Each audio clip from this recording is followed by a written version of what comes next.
Hello everybody and welcome back to a brand new video on the 3D Critic channel. I'm David, your host, and today I'm going to give you guys my performance review on the New Balance Hesi Low V2s.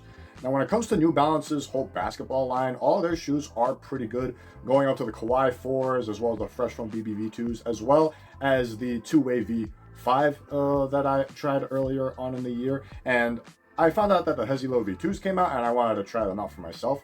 Now, firstly, when it comes to trying experience, they are a very tight fit initially because it is laced up pretty tightly, so you do have to space out the laces to get your foot inside the shoe. So that was a little bit difficult to deal with, but once you space it out, it's pretty straightforward. As far as sizing goes, I would go true to size. The fit overall to me is pretty snug, especially for the width. To me, the shoe looks pretty narrow when it comes down to it, and it does show out a little bit, and it does poke out a little bit when it comes to my foot shape. So it is a little bit narrow when it comes to it, but it fits pretty good when it comes to the width. Same thing goes for the length. It's pretty butted up to the toe box area, so you aren't going to have any dead space when it comes down to the length of the shoe. So in terms of sizing, I would go true to size. For narrow footers, you should probably do the same because it is a very narrow, slim shoe. For wide footers, I would probably go up half a size to get your foot accommodated to this shoe specifically. And as far as retail goes, they are going for $120, which is a reasonable price, especially with the other pair of shoes that you get. And they're available on New Balance as well. So if you guys are interested, there will be a link in the description box below. Now, as far as the traction goes, you're getting a slightly decoupled rubber outsole with this wavy radial traction pattern that you get throughout the outsole itself. And in terms of how they perform grip-wise, they are very good. Once you rubber it in, initially it does slide everywhere now and then, mainly due to the hard rubber that you get from the outsole itself. So it does require a little bit of rubber warming to get the nice grip that I felt overall when I was playing in this. So when it came to lateral movements, they felt very quick going side to side, felt very shifty, and I was able to be really shifty going side to side, trying to get open and being a good defender as well. For vertical movements, they're really good as well. Hard stops felt solid. You're able to stop on a dime, and you get a nice push off on your first step, so you're gonna have a really nice launch when you're trying to cut down to the basket and stuff like that. So laterally and vertically, they're pretty good on a clean court. It just requires a little bit of rubber warming to get that appropriate amount of grip. On dusty courts, they are pretty good too. They do pick up a little bit of dust, but it is very easy to wipe off. So one quick wipe and you're pretty much good to go. Durability wise, they are very durable. The grooves are really chunky and the rubber is very hard, like I said earlier. So you're not gonna have a lot of wear from what I've experienced. I do notice a little bit of fraying in the higher area specifically, but that's like the only part of the outsole where you're gonna experience any wear, especially indoors. So if you take it outdoors, you should be more than good to go when it comes to outdoor use. So indoors and outdoors, you should be good to go when it comes down to it. And yeah, overall, it is a very solid, grippy shoe. You just have to warm them up every now and then because of the hard rubber. It does require a little bit of warm up, get a few tweaks in so that you can get the rubber warmed up. That way you can get the appropriate amount of grip that you need. So yeah, really good gripping shoe. Just be mindful that you have to warm up the rubber.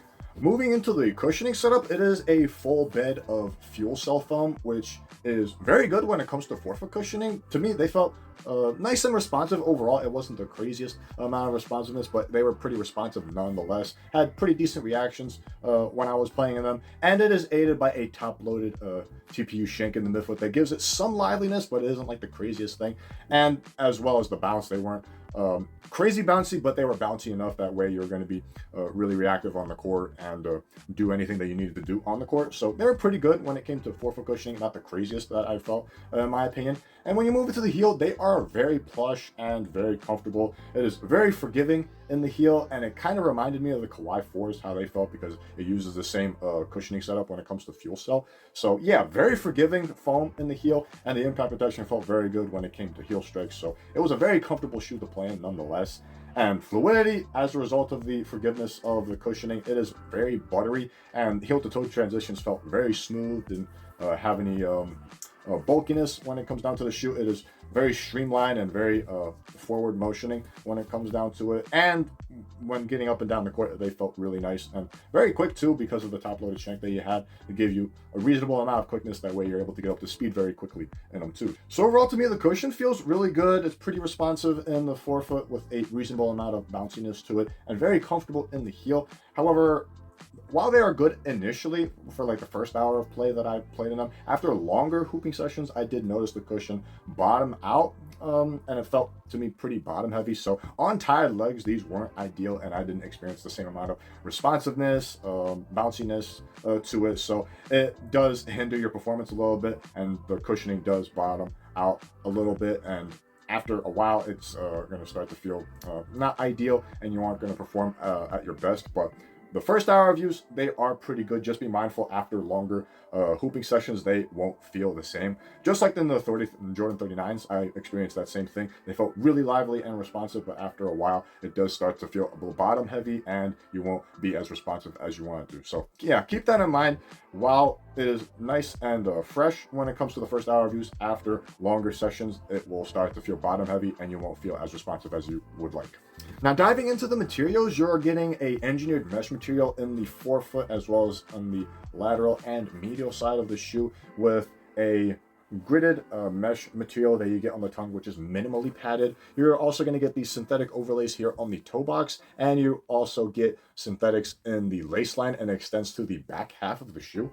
In terms of comfort, they feel really comfortable. I really like the mesh material that you get. Didn't have to break them in when I started playing in them. So mesh material, yeah, like I said, it's very flexible and very forgiving on your foot, and it molds really nicely to your foot too. So you aren't going to have any dead space inside the shoe at that. The padding on the mesh tongue is minimal, but they do feel pretty good nonetheless. And I didn't experience any irritations along the lace line, especially with the integrated lace loops that you get. Padding in the heel is minimal, and you do get a little bit of padding in the Achilles area. So while it's minimal, it is comfortable nonetheless, and I didn't have any issues when it comes to my heel chafing in the back of the shoe. Aesthetically, they do look good. Some colorways look better than the others. My personal favorite is the black and red colorway that I saw, which I like out of all the other colorways, but this colorway doesn't look too bad either. I like the rubber teeth that you get on the midsole, especially on the lateral side of the shoe. And the pattern also has this jagged pattern that you get on the TPU clip on the medial side of the shoe, which looks pretty cool. And you also get a glossy finish on the New Balance logos on the lateral and medial side, which is nice. And you also get reflective hints on the top of the lace line that you get. One gripe that I have is probably the amount of dirt that I got, especially in the toe box area. It does pick up a good bit of dust a little bit, and you do have to clean it every now and then.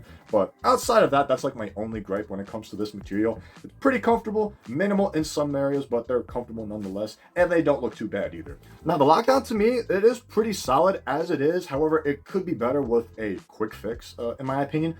Firstly, in the forefoot, it is very good containment because of the snug fit that you get width-wise. You won't experience any shifting when it comes to containment when you're doing lateral cuts. Length is just right, so you won't be able to slide forward either, especially when you're on hard stops. So overall, forefoot containment is pretty good at that.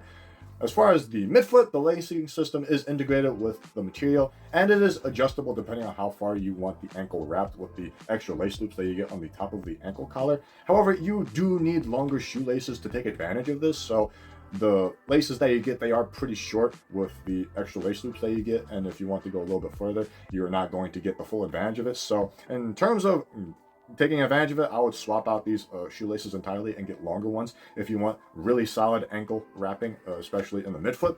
And as a result of that, the heel is very containing. Experience little to no heel slippage at that because of the wrapped containment that you get in the midfoot. So if you want a really solid contained feel when it comes to the heel containment and you won't experience no heel slippage, swap out the laces for longer ones, and you're going to get really perfect lockdown containment when it comes down to it. It is very solid as it is, but if you swap them out for longer laces, it's going to be one of the best that you can get. And lastly, for the support, to me, I found them to be just good, but they can be sketchy at times, as I'll explain a little bit later.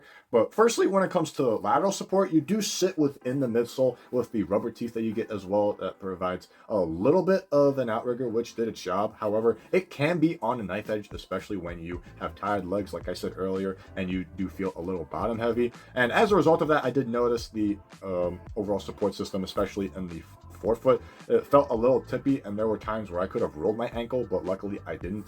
So that was a little bit of an issue that I had to deal with.